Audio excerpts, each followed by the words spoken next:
Yeah, Kurt. So to answer your question before we start, yes, that's exactly the case. This is in fact the model of a linked list, or the concept of node in general, is that one node is basically an object that holds values and then a pointer to another node, right? Which is usually in a linked list, a pointer to a next object. That's correct. We will discuss linked lists also, hopefully sometime soon, and you will find a lot of examples. So one thing I will try to do is I will also post a video for Lab 5 tutorial as well. We have already recorded this morning tutorial that we will I will put the recording on Avenue. Um, so hopefully you have few examples on really how these things work. But in essence, your comment is correct. Simply how linked lists really work is that you have multiple nodes connected together. The way they are connected is through a pointer to the subsequent node, etc., etc. And how this is how you navigate them. Good. So given that I already talked about this, maybe one like maybe a quick view of logistics before we start, while others are joining. So again, in all, well, because of all the complexities we have, the strike and also because we postponed Lab 4 based on your request. So we set the deadline for Lab 5 to be December 8th. So it's one extra week compared to what it's supposed to be.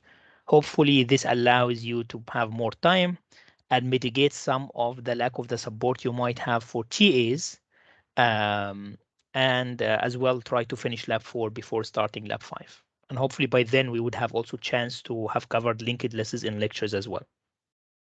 Lab 5 main purpose is to work as an introduction for 2SI, basically, because 2SI main focus is in fact talking about these data structures.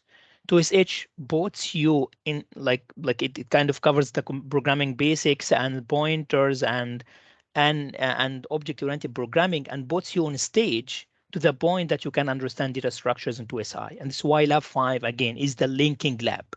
Most probably in the first month or so in 2SI, you will be recovering some of the material that we cover towards the end of this course and Lab 5 as well. Um, what else? I have posted all videos from the material we have covered in C++ so far on Avenue. So I guess this is week 10 tab on Avenue, where you have the slides for the C++ versus C comparison, some of the C++ basics, the part that Shuruk has covered with you, as well as the introduction to classes.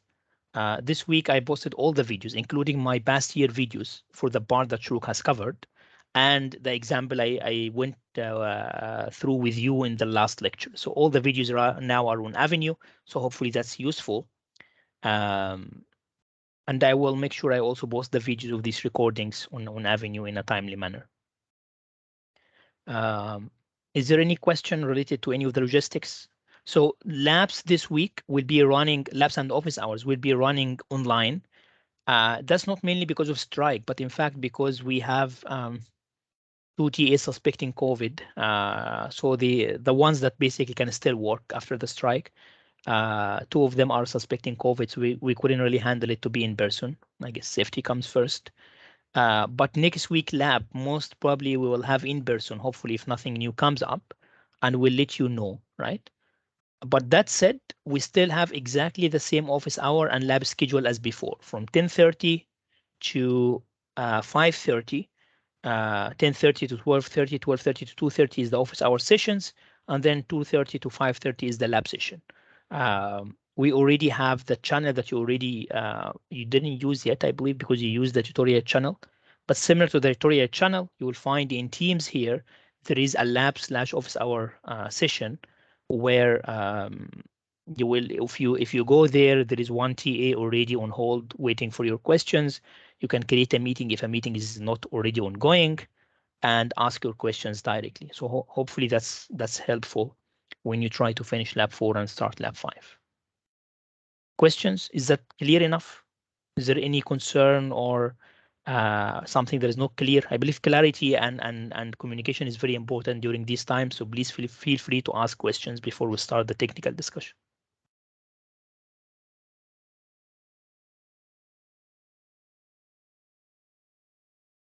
Okay, this silence, I would assume things are clear enough. Okay, good. Thank you. One thing related to lab grades that I believe is some of you might already have concern with was, we know that lab 2, 3 grades are not out yet. Lab 2 grades are in fact done, but I will try to revise them and upload them myself because some of the TAs are no longer, they're participating in the strike. But lab 3 grades might be delayed a little bit because again, we are now short in TA support. Out of the 13, we are only left with 4. So hopefully you bear with us on this and hopefully this gets resolved soon. Okay, good. So now going back to the technical and more interesting stuff. So you'll find that I might be looking here because I'll be using my tablet to basically draw on the slides. But what we have discussed on Friday last time is we went through a hands-on example covering classes, right? We briefly introduced the inheritance, but we didn't code it or we didn't go deeply into it. I wanted first to touch with you on class structure, the different type of constructors, if you remember, having copy constructor, default constructor, initialization constructor, and how to use instantiate a class in the main, instantiating different objects using different constructors and having setters and getters, right? So we have covered mainly these concepts, and I guess we are ready to extend the example to cover inheritance as well. If I go back in one slide, if you remember, we said if we want to have a polygon figure, assume you are creating a program that is using some sort of graphics library and you are implementing this library yourself. So now you need a polygon figure, so you go ahead and write a class called polygon.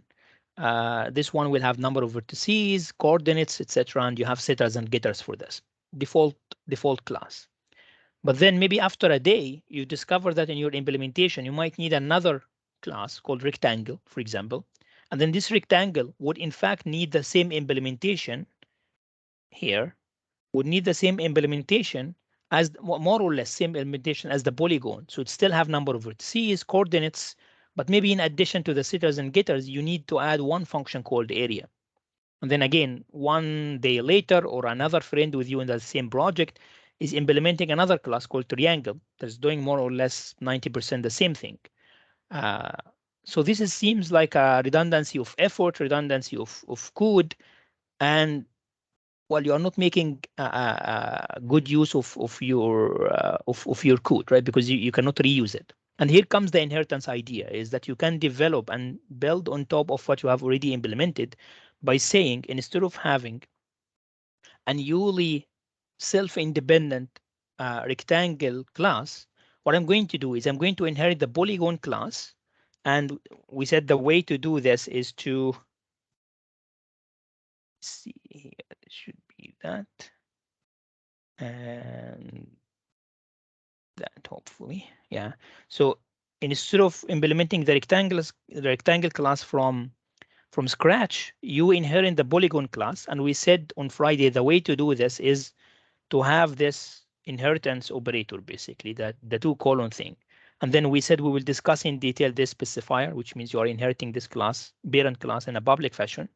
And then you name the parent class. So the way this is written is that this is your parent class that you are inheriting. In that case, by default, all the code in the parent class or in the super class, right, you are inheriting by default, right? If it's protected or public, unless it's private. What we mentioned on Friday, if it's private, then in fact, child classes don't have access to private data of a parent class. But here we changed the polygon to have protected data and public data, so everything is accessible by the rectangle class. In that case, the only thing you need to add is the area method, because this does not exist in the polygon class. Make sense? So if you compare the two codes of the rectangle, the red one on the right and the yellow one in the left, you realize that the one in the left using inheritance has much less code, right? This is a toy example, so even the one on the right is in fact few lines of code. But think, for example, of a very detailed professional class that might have hundreds of lines of code, right? Now you don't need to rewrite all of this, but just simply inherit it. Is the concept clear? Does it make sense? And then I'm going to do exactly the same thing for the triangle class. Again, I'm reusing everything except that I'm adding the area there, right? Good. So generally in inheritance, there are three main concepts related to inheritance. So three main uses basically. First one is you inherit everything as is without modification. For example, all the data you have here, including num of vertices, x coordinate, y coordinate, the triangle class will just inherit by default without modifying them, right? So you take the code as is, that take the methods and data members. So this is the first thing, is you inherit things basically by default. And this is the main purpose why we need inheritance. The second one is extension. So after you inherit the parent class, if everything in the parent is in the child and that's it, well, the question is, why do I even need a child class? If it's just identical from the parent, it doesn't make sense, right? So people usually use inheritance to create a new class, which is a child that extends the parent class, right? So extension is really adding additional functionality on top of the parent class. And here comes the area method, where I'm extending the parent class by an additional functionality, adding more methods, more data, etc., etc. For example, here, the area method is a function that you might want to prototype to calculate the area of the triangle, basically, or the rectangle, right? In that case, you just simply just write the code there in the child class. Area does not exist in the parent, but simply exists only in the child. And the area will differ from a child to another child. For example, the code that calculates the area of a triangle is definitely different from the area that calculated for the rectangle, right? And this is what we called overriding on Friday, if you remember. I can have multiple versions of the same function in the childs, but now this is not really fully overriding because this method does not really exist in the parent itself, right? But it's still dynamic binding because the code dynamically need to determine what correct function to call based on the type of the class of the object that you instantiate, basically, right? For example, the area of the triangle child will be different from the area of the rectangular child. Good. But this is called extension, which is use number 2, because originally the parent does not have an area method. That's one thing. Then the second thing is assume, for example, I wanted to add another method here. Let me see. This doesn't work. Just do this. Good. So assume I wanted in the triangle to add another set method. So I write void set, and then I write maybe exactly the same float x, y, and v, but then implement it in a different way. Right? This is called simply overriding, right? And this is the third use of inheritance. You don't inherit the function as is, but rather change its implementation. Again, this is called method overriding. And simply the way it works is you have exactly the same function signature as we said on Friday, but it's implemented differently. In that case, the child is not only extending the parent class, but also overriding some of its original methods. Which function to call, whether it's the parent or the child, this will depend really again on the object type, which is dynamically determined, and this is why it's called dynamic binding. Let me stop for a second and then take questions. I guess, Stefan, I already answered your question. What does the area method do? Just maybe calculating the area of the triangle class that does not exist originally in the parent. It's just an example of use number 2, which is extension, right? So here I might just call this inheritance. We just use things as is. This is extension, which is you add a new method that didn't exist there. And number 3, let's call this overriding. Overriding. Maya, could you clarify what you wrote in the argument void set in class triangle? Yeah, so what I really wrote in the arguments doesn't really matter much, right? So why I really wrote it in a crooked way, but think of it as I'm just copying this exactly here.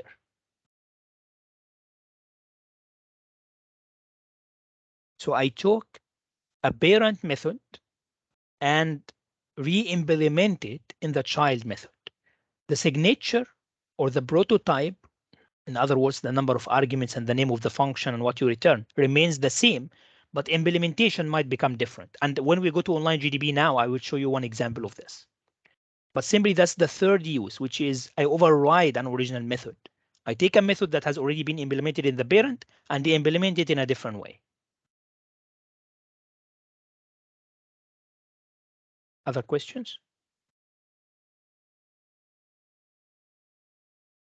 Okay, good. So if that's the case, remember last time we have implemented the point class and then we have used it using different constructors, etc. Then now let's see how we can use inheritance to simply um, build classes that are childs of this point, right? So if I go to online GDB,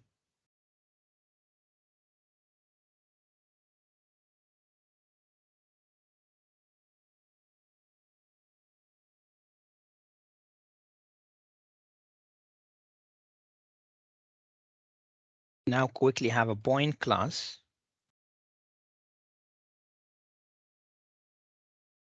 Yes, class, and then point.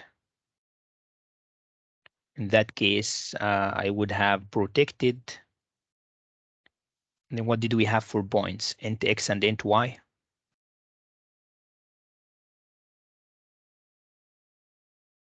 And then I would have public.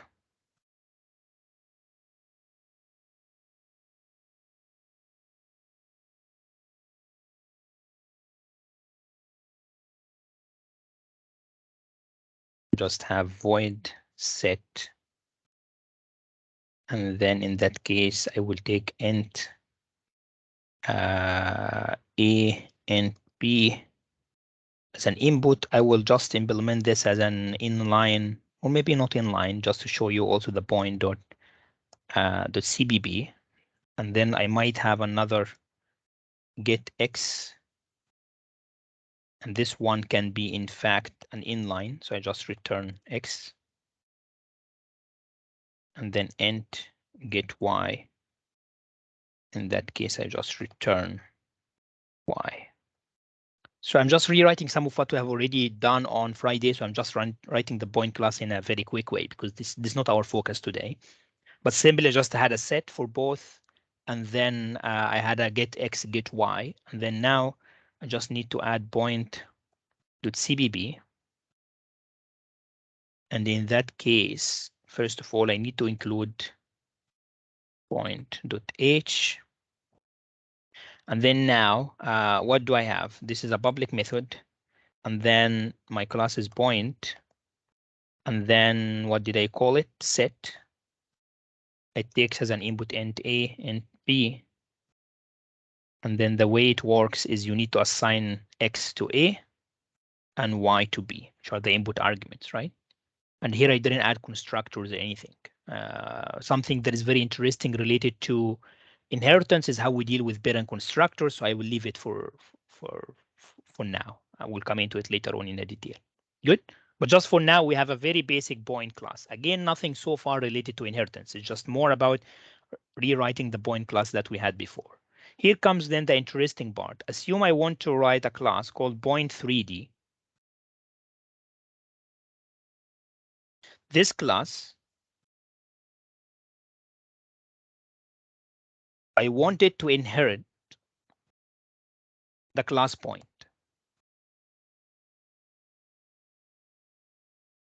Right, so it's a child of class point. And then, so that means it takes everything by default. But what does it add? So why I need a new class? Because I want this to be a class representing a point in the 3D coordinates. So in addition to x and y, I might just add a third coordinate called z. Good. And then related to this, I might need some additional functions. First of all, I will need, so well, maybe I will just show you the example. Here, this is as if I already defined int x and int y, but I don't need to do this because this is simply coming directly from point. right? So this is basically use number one, which is inheritance, right? You just take things as is for X and Y. This is simply case number two, which is extension.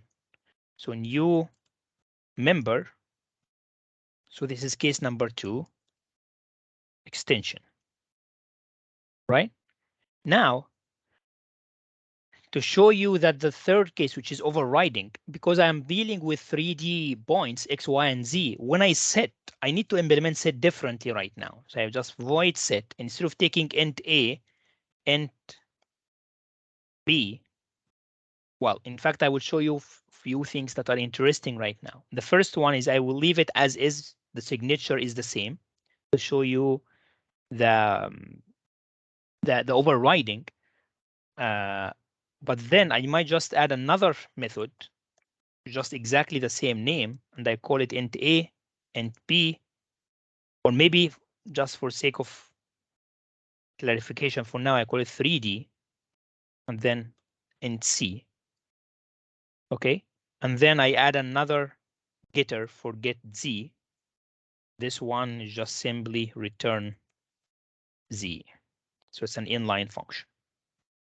What did I do now? First of all, let me ask you.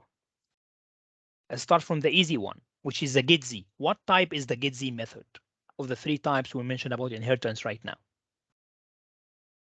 Is it just directly inheriting something from the parent? Is this extension or this is overriding? For the getZ method in line 8.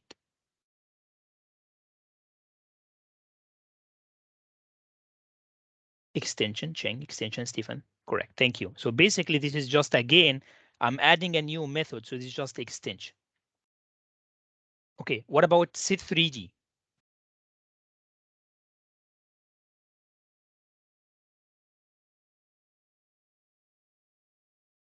Yeah, the return type should be int. Correct, thanks, Maya.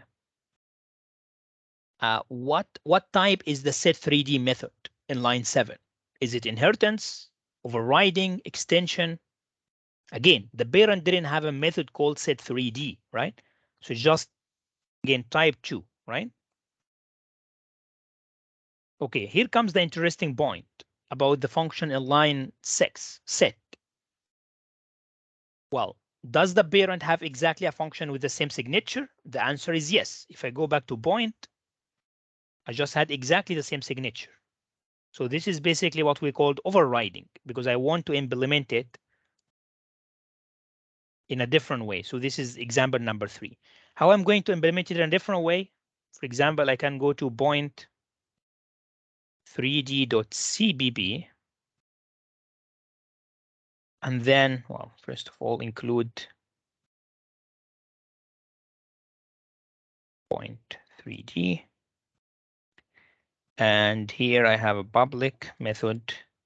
This is point 3d. And this is set int A and B, same signature. But then the way I'm implementing it right now is I might just say x equal A, y equal B, and then I might just set z to 0, right? For some value. So in that case, I have changed the implementation of the set method, right? Here again, it's just a toy example, but just to show you the functionality. This set implementation is different than the set implementation, right? Because it also had something to do with Z. But the signature remains the same. So this is an example of overriding, and we'll see right now really how it works when I call methods from the main, right? Does this make sense? Is there any question? Good. So if that's the case, let's see how really these things work when I try to call or instantiate objects of different types. First of all, I will create an object of type. Well, but there is a mistake I have written here, which is I'm using the point class without including its header file. Good. And the same thing would apply here. In fact, I would have to include, but it's just enough to include point 3d.h. Why it's enough to include point 3d.h? Not point.h as well?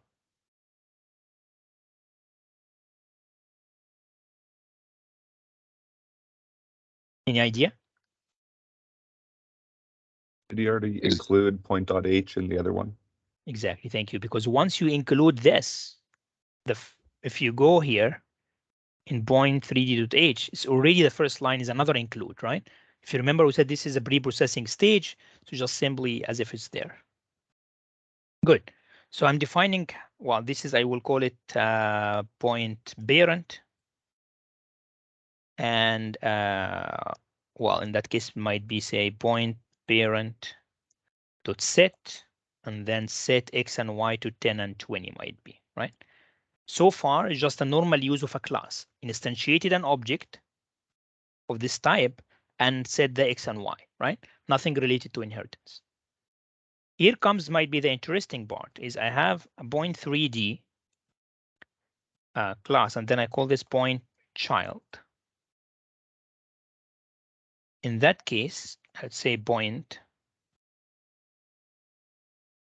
child dot set, and I will do the same thing, 10 and 20. Okay. What I want to do here is I want to print, I just use C out for clarity. So I want to print something like, okay, parent x equal, and then I say point dot x. Can I do that? Is that syntax? Is that syntax correct, or what do you think?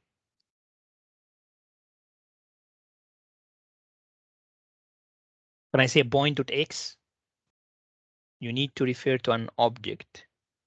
Okay, good point. Parent, can I do that?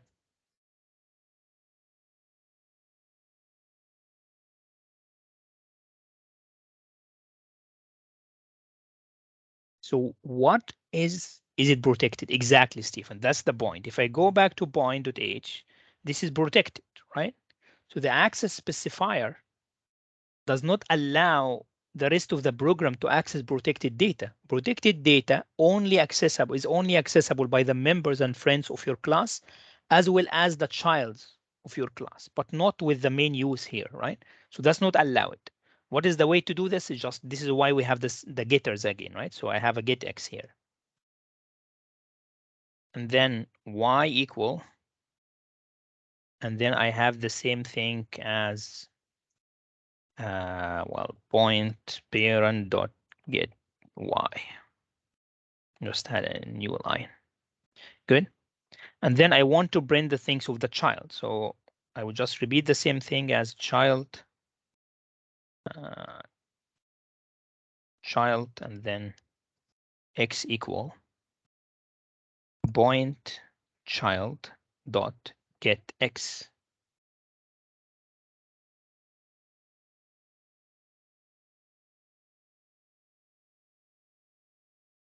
Get x, and then y equal point child dot get y. One thing to observe is that in this line, I'm using the get x and get y in the point child, which is of type point 3D. But if I go to point 3D, I don't have any function called get x or get y. Again, why that's allowed? Because again, just coming from inheritance, which is type number 1. I'm inheriting point class, including all its methods and member variables that basically are protected or public, including these two functions, right? Good. But then I want also to print z in that case, because it's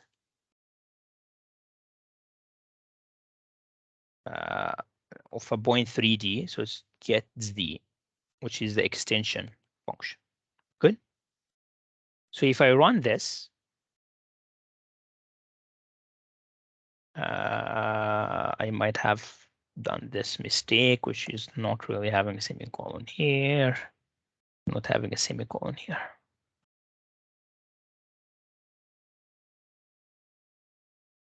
Parent point wasn't declared. What did I call it? Point parent, yeah, but that's a small one. Okay. Point small one. Yeah. public points in. Unqualified ID before public.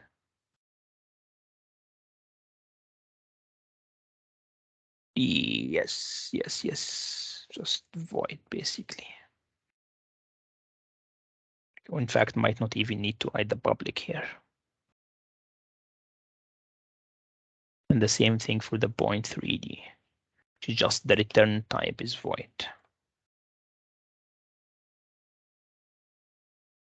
Okay, so what did I get here? For the parent, I just simply got X and Y 10 and 20 because this is what I set this to. Here I set it for the child also 10 and 20, but Z got 0 by default, right? Because this is how I implemented the set method in Z. What does this tell us? It tells us when I try to call the set method of the child, the one that has been called is in fact this one. Well, to also show you a proof of this, maybe let's really update this to be 30. Okay, just to make sure that it's not because of initialization of 0, but also because the way I did set it, right? So in that case, you get a Z equal 30, which means although set and set here are the exact same functions with signatures, if you have an object of type child, you call the one of the child, right? But if you have an object of type parent, you call the one of the parent. Make sense? Is there any question? In VM. Never mind. Okay. How come those things needed to be changed to void? Yeah, okay, because simply the set here is defined as a void function, right? So they don't return anything.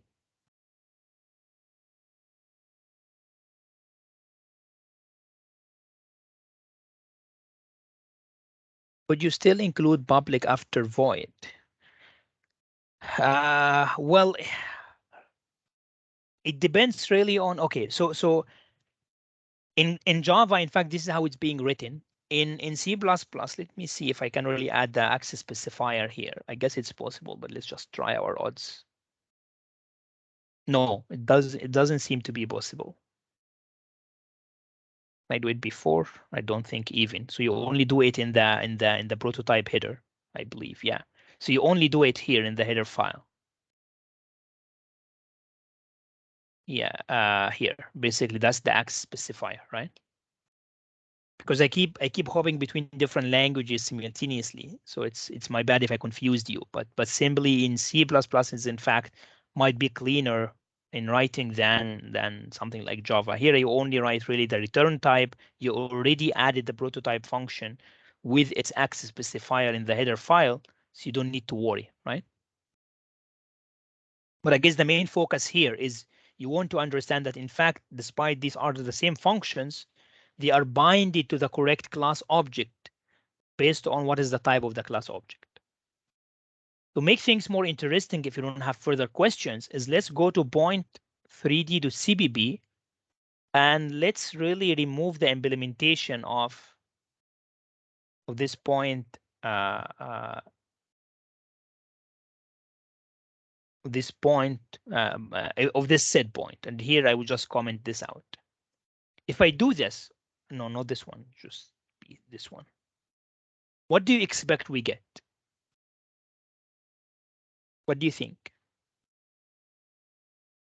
Are we going to get, for example, a syntax error because there is no method called set in the child? Or we might expect something different?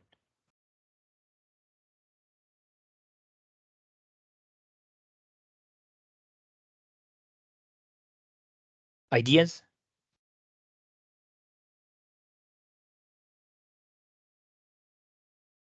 What I have done is I removed the implementation of the set method and I commented even its definition out. It's still set right because it's in the parent, that's correct, Stefan. But what the output will be different? Can someone tell? Now it will call the implementation of the parent, which doesn't have something to do with Z, right? So in that case, if I run this, you will get Z equals 0, which is just the default initialization of the variable, right? You see that? It doesn't set basically this to the 300 we have or the 30 we had here, right? So it doesn't set Z in the set because if you go to the parent here, the parent set does not have any Z setting, right? Make sense? Okay, good. Another note. So let's uncomment this. Another note is that put in mind that parent does not have access to child methods. For example, I cannot say something like here, uh, well, parent dot get z, for example. If we try to do this and you run, you'll get an error.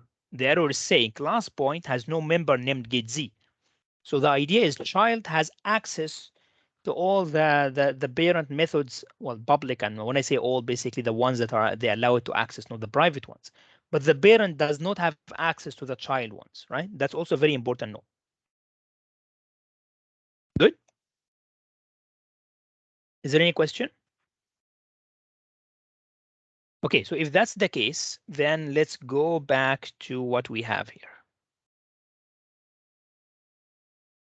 So as we said, like inheritance is mainly augmentation, extensions of the original class, uh, or specializations of the original class. Like if you want to have something that is more specific, so you use something that is generic.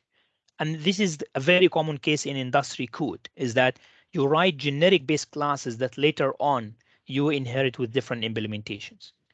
How come we have a CBB file and an H file for each class? What's the difference between the two? Yeah, Stefan. So basically going back to the code, remember, this is what we do all the time in the lab. And we also, this is our recommended methodology, even from the C very first lectures, is that it's better to separate the implementation from the interface. So header files only include prototypes, interfaces, while C++ files or generally implementation files, even .c in the C case, would have the actual implementation.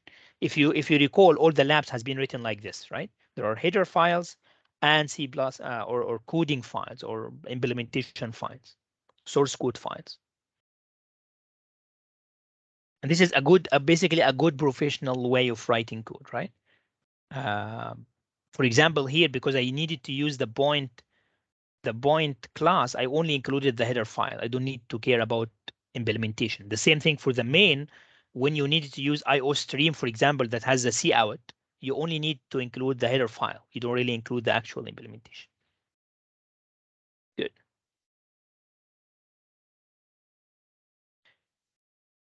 Okay.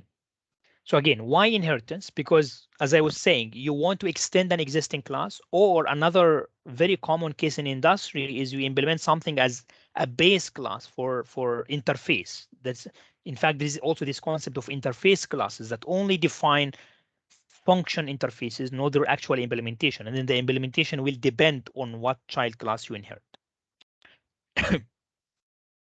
The way you write this, the syntax, we have already seen this class and then the drive class name, the access level. This is what I said, leave for later on that we will discuss right now, right? If you remember, this is the access level, right? And then the base class name. Access level specifies the type of the derivation. So right now we will have a 2D thing. So I will jump this because we have seen this. Let me go directly to the access level. Right now, I have two different things, which is the access control for the members, which, for example, what we write as protected or public within the class itself.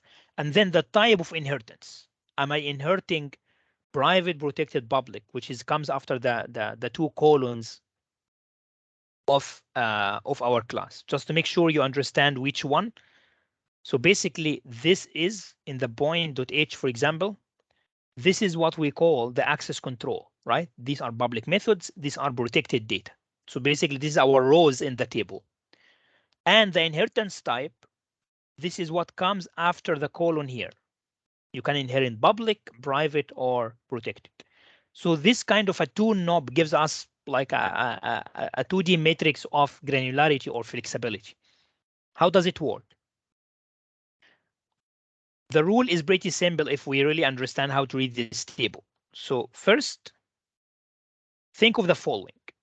So if you have a private access control, we said already that childs don't have access to any private data of a parent class. This is why once you have an access control of private of a data, well, childs don't have any access. So it doesn't really matter what is your inheritance type. The second one is if you have some of your members as public, for example, for the methods, now public is the most generic thing, right? So you have access to all, childs have access to all of this. So in that sense, based on your inheritance type, the public methods become for that class something different. So for example, if you inherit a class as public and your method is public, for example, this is the getX method we had in the point, then this method getX becomes public for this class as well. But if you inherit something to be, if you inherit of a class as protected or private, now you restrict the public method in the parent. So it becomes either private or protected for the child. And then if you have something as protected, again, whoever is more restrictive is the winning one, right? So here you see that the type of inheritance is private, then simply everything turns out to be private for the child class.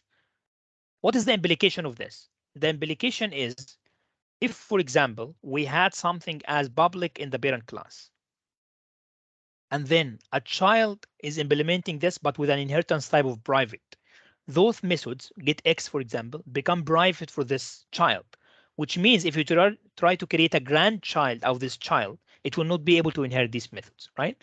So those inheritance types becomes the access control of the child class itself, right? Hopefully I will show you one example soon. But the general rule here is the more restrictive one is the winning one, right? So simply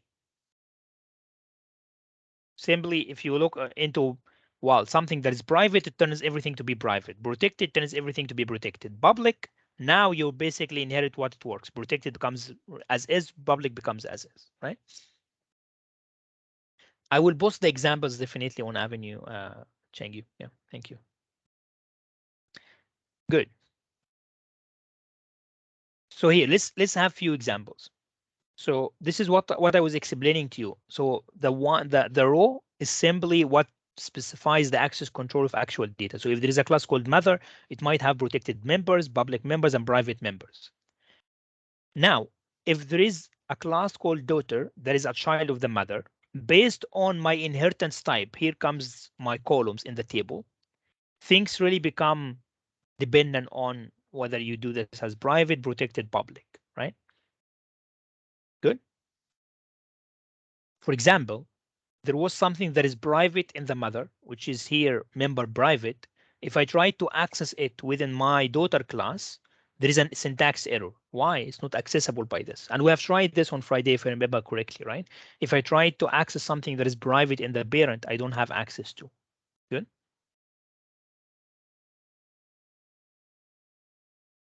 Okay, good. Now, constructor for derived classes, right? So this is something that is very important to understand, and it's always tricky, right? So it needs a little bit of focus. What really happens when we create an object of the type child here? I told you on Friday that once you create an object of a class, the constructor gets called by default, right? Even if you don't really write an explicit constructor, for example, in our point class here, we didn't really write a constructor.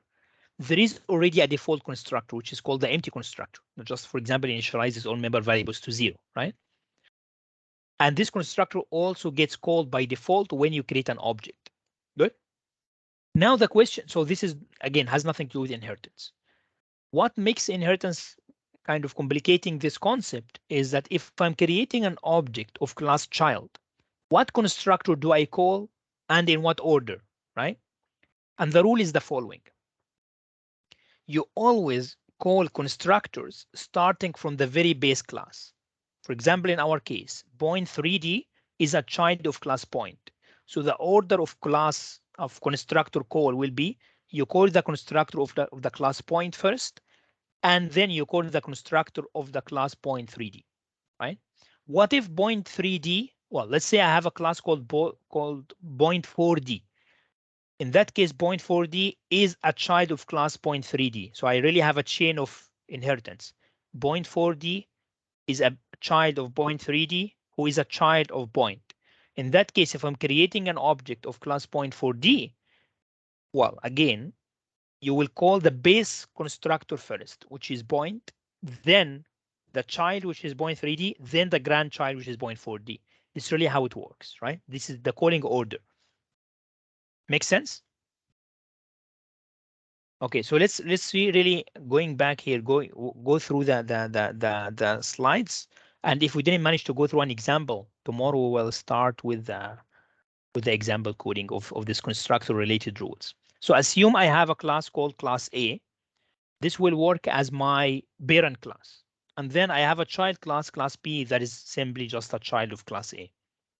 And here I'm adding two constructors, the empty default constructor and a constructor with a parameter, right? I'm just really doing couts for me to check really what constructors get called first. And then I'm for the class B, I'm writing my own constructor, and then I'm just outing B. Good.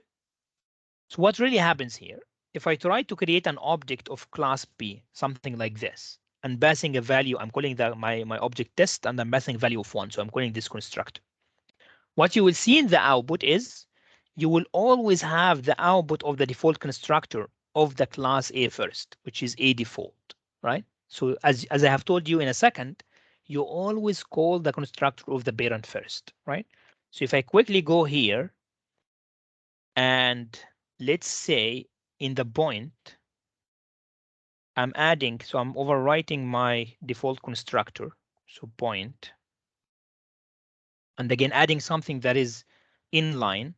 So I'm adding a cout inside point class. It's just a new line.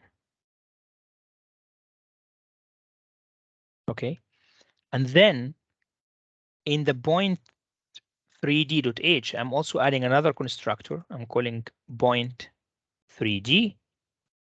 And then I would just add something similar, cout inside point 3d class in a new line.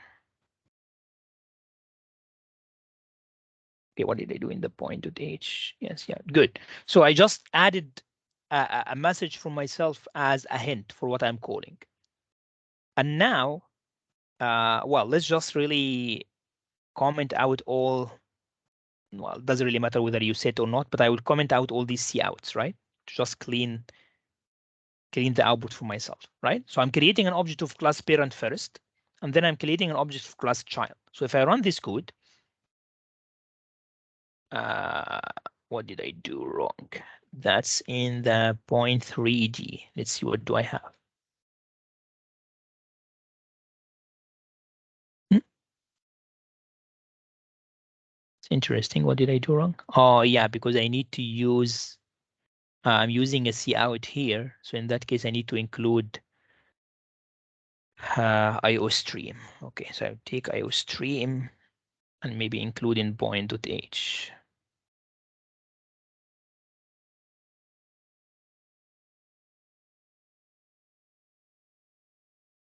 Missing termination. Oh, I have a couple lot here.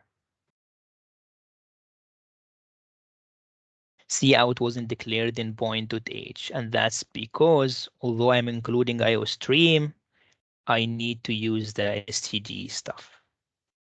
So why it matters here? If you see that we are using a certain namespace, so the way these things really work in cout is they are part of a certain namespace called standard std. So here it doesn't really recognize them. Some compilers recognize them by default. Let's just see if that works. Okay, so here, if you go to the main, you get two prints of inside point class and only one print of 3D. Can someone explain to me this output? So why really we got this output from this code?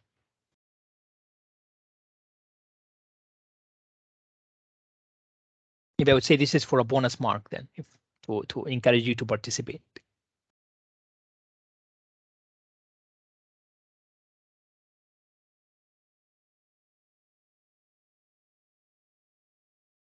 So why do we have the output we have in the screen here?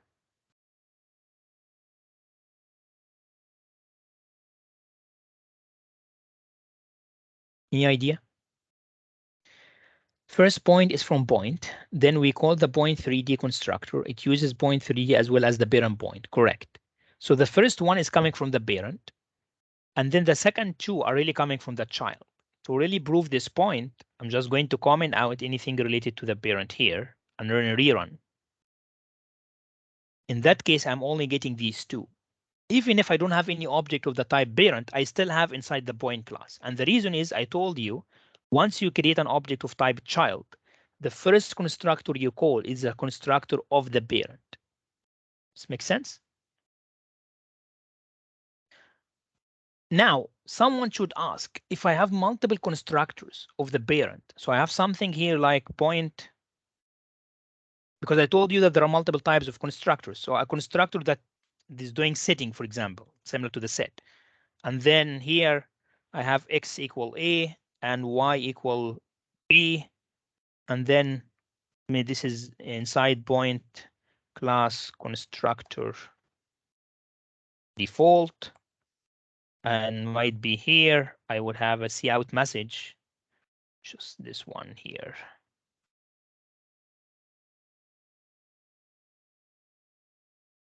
Inside point constructor 2. Okay, so this is constructor 2. And then I just have this. So I have two constructors. So here, which one is going to be called? I mean, there are multiple constructors. So which one is going to be called? And the answer is you always call the default one, right? Unless you do something explicit, as we'll explain in a minute, and then we'll conclude, right? But if we try this out and we run, you just still have the default as is, right? So I did call the constructor one. Makes sense? So you call the default constructor of the parent by default. What if you want to call a different constructor?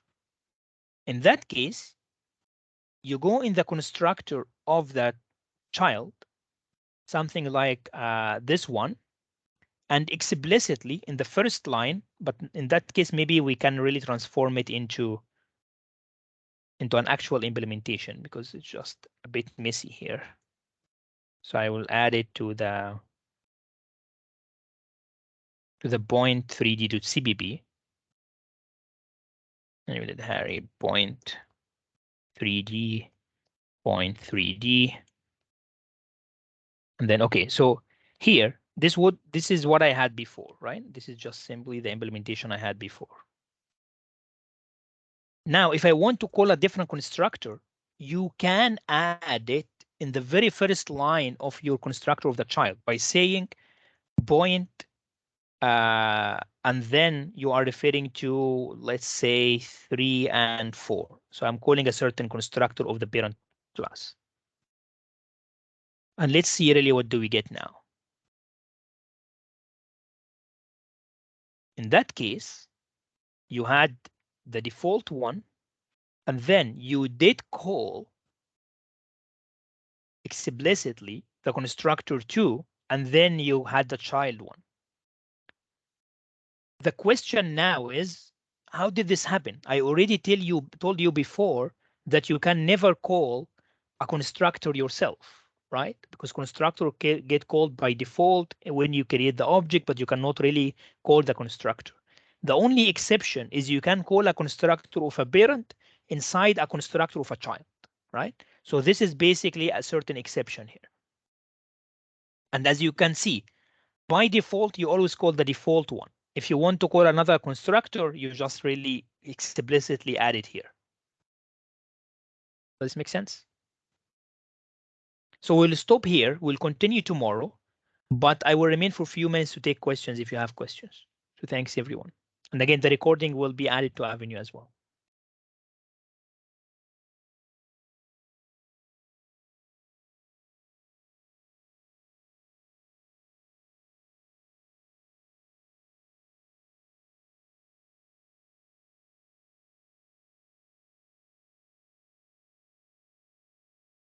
Okay, so it doesn't seem that I see questions.